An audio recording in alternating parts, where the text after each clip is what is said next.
He pops a piece of gum into his mouth, chews it a few times, then sticks it firmly onto the tip of a measuring stick. He slides the stick down into the sewage bucket. The moment the phone screen lights up, a spark of hope surges through him. He frantically tries to unlock it, but he can only use one hand. The stick keeps wobbling back and forth, making it impossible to aim precisely. After several failed attempts, the phone locks him out for 1 minute. The man is on the verge of despair. His other arm has been impaled by a steel rebar. If he doesn't deal with it soon, he'll bleed out and die. But what's even worse, in less than an hour, this entire place is scheduled for demolition by controlled explosion.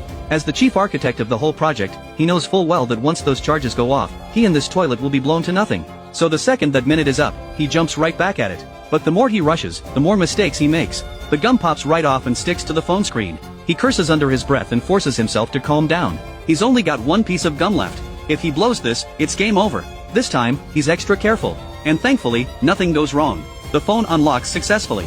The man is absolutely ecstatic. He immediately tries to call his wife, but his hand slips and the call goes to his brother instead. Not the worst thing, though. His brother happens to be just outside, hosting a press conference, so he could get here faster. The moment the call connects, the man blurts out his location and his situation, begging his brother to come save him. But his brother's first response is to ask if he's called the police. When he hears the answer is no, he says he'll be right there. Before long, the man hears his brother's car pulling up. He screams for help at the top of his lungs, pounding on the walls, doing everything he can to get his brother's attention. But what he never could have expected, his brother doesn't come to rescue him. Instead, he drapes a plastic tarp over the entire toilet, completely blocking any view from the outside. The man can't understand why his brother would do this. Sheer panic takes over. After a moment, he forces himself to stay calm. If his brother won't help, then he'll call the police. He dials emergency services right away, but the second the call connects, before he can even get a word out, the signal drops. He jabs at the phone desperately, over and over, but in his frenzy, he accidentally knocks it over. Now the man is truly in despair. Faced with this impossible situation, he has no idea what to do. He glances at the countdown, less than 30 minutes until detonation. He decides to give up. Stop fighting. He takes off his watch, hangs it on the wall beside him, and resigns himself to quietly waiting for the end. But right then, he spots a toolbox wedged next to the toilet bowl. He vaguely remembers there being a knife inside. So he grits his teeth, endures the searing pain, and begins to slowly, agonizingly slowly, twist his body. The pain is so excruciating it nearly knocks him unconscious. Only the sheer will to survive keeps him going. He stretches his foot down beneath the toilet bowl, then summons every ounce of strength and lets out a guttural roar. Sometime later, the man gradually regains consciousness. Blood is gushing from his arm. He quickly rips off his tie and wraps it tight around the wound, temporarily stopping the bleeding. Then he pries open the toolbox, digs out the knife, and starts sawing at the door lock. After a few strokes back and forth, he's thrilled to see he's managed to cut a shallow groove into the metal. His spirits soar. He picks up the pace, and iron shavings fly through the air like snowflakes. With a satisfying click, the lock snaps apart. He kicks the door open with his foot, nudges the green tarp aside bit by bit, then jams the measuring stick into the gap to hold the door in place. Next, he takes off his pants, wraps them around a hammer, and lights them on fire with a lighter, a makeshift torch. He hurls it through the gap in the door, hoping the thick smoke will alert the crowd at the press conference. But reality hits him hard. The torch lands too close to the toilet. Instead of drawing people over, the acrid smoke drifts right back inside through the door gap. At this rate, he'll choke to death before anyone even notices something's wrong. With no other choice, the man scoops up sewage water with his hard hat and puts out the flames with his own hands, extinguishing his last hope. Now there are less than 10 minutes until detonation. He needs to think of another way out fast. That's when he notices something outside. He peers through a hole in the wall and spots a rabbit. And the detonator is sitting just a short distance in front of it. A bold idea takes shape. He pulls a carrot from the toolbox and tosses it near the detonator, trying to lure the rabbit over to chew through the trigger wire. It's so close to working, but he gets too eager and scares the rabbit away. He doesn't give up, though. After carefully studying the terrain outside, he quickly comes up with a new plan. He cracks open the lighter, pours every last drop of butane onto a roll of toilet paper, and tosses it out through the door gap. The roll tumbles along the slope exactly as he'd hoped, coming to rest right next to the detonator. The man is thrilled. He immediately lights the other end of the toilet paper trail. As the flame races forward, his heart pounds in his throat. It's almost there, almost at the detonator, when fate plays another cruel trick on him. The searing pain from his wound forces him to snap back to reality.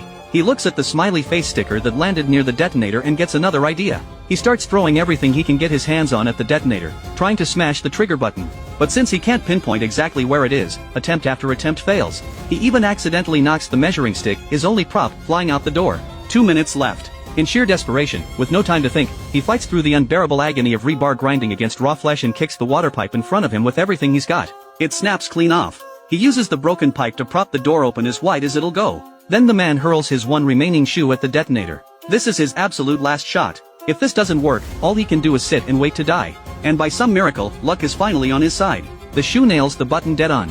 Sparks fly everywhere. The man erupts with joy, celebrating before he can even catch his breath. But then, alarm sirens suddenly blare from all directions. He looks outside and sees the detonator flashing red.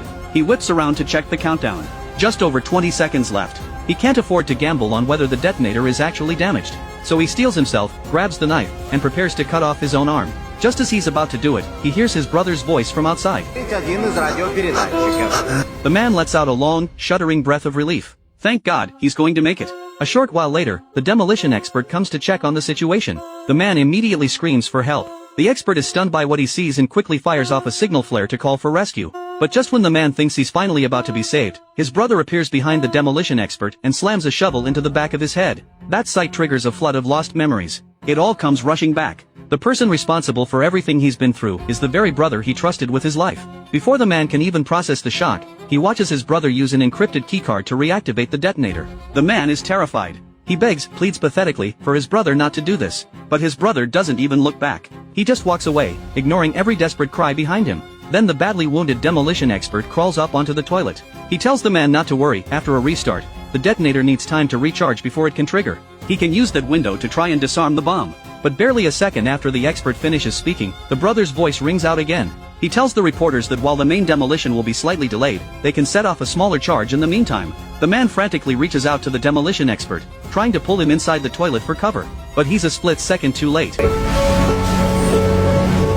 The toilet shields the man just enough, he survives by the skin of his teeth. But the demolition expert is blown to pieces. Even worse, the blast sends rubble crashing down around the toilet, sealing it shut completely. Any chance of escape is gone. Just as despair closes in, he spots the earphone wire dangling nearby. He gives it a tentative tug and pulls the phone right out of the sewage bucket. He tries calling the police again, only to discover in utter devastation that there's still no signal. Now the man has truly hit rock bottom. He struggles upright, ready to write his final words, a goodbye to his wife. But that's when he notices something. The steel rebar that ran through the entire toilet and through his arm, it snapped in two during the explosion. Hope reignites in an instant. He squeezes out the liquid soap from the toilet dispenser, spreads it evenly along the rebar, then bites down hard on the measuring stick that got blasted back inside. Clenching his jaw against the blinding pain, he wrenches his arm free from the rebar, inch by agonizing inch. The massive blood loss nearly makes him pass out. But there's no time to tend to the wound. From his brother's voice outside, he can tell the main detonation is just 2 minutes away. That's when he notices a slip of paper clutched in the demolition expert's severed hand. He grabs it and unfolds it. It's the wiring diagram for the entire demolition. After careful calculation and comparison, he realizes the main wire runs directly beneath the toilet he's trapped in. He immediately starts hammering downward, digging through the floor. And sure enough, he finds it. No time to think. He grabs the wire, shoves it into his mouth, squeezes his eyes shut, and bites down as hard as he can. It's an all-or-nothing gamble. And by some miracle, he wins. On the other side, his brother realizes the bombs didn't go off on schedule. He tells the reporters it's probably because the signal jammer is still on. Once he turns it off, everything should work fine. The man hears this, pulls out his phone, and the moment he sees the signal bars come back, he dials the police. He gives them his exact location and every last detail of his brother's crimes. Before long, the rumble of an excavator fills the air. All they need to do is clear the rubble, and he's free. Suddenly, a chunk of rock grazes past his ear, and the excavator goes quiet. He cautiously reaches out and pushes the door open. Sunlight pours over him, warm, brilliant, glorious. After everything he's been through, he's finally saved. And that's where our story ends today. Thanks for watching.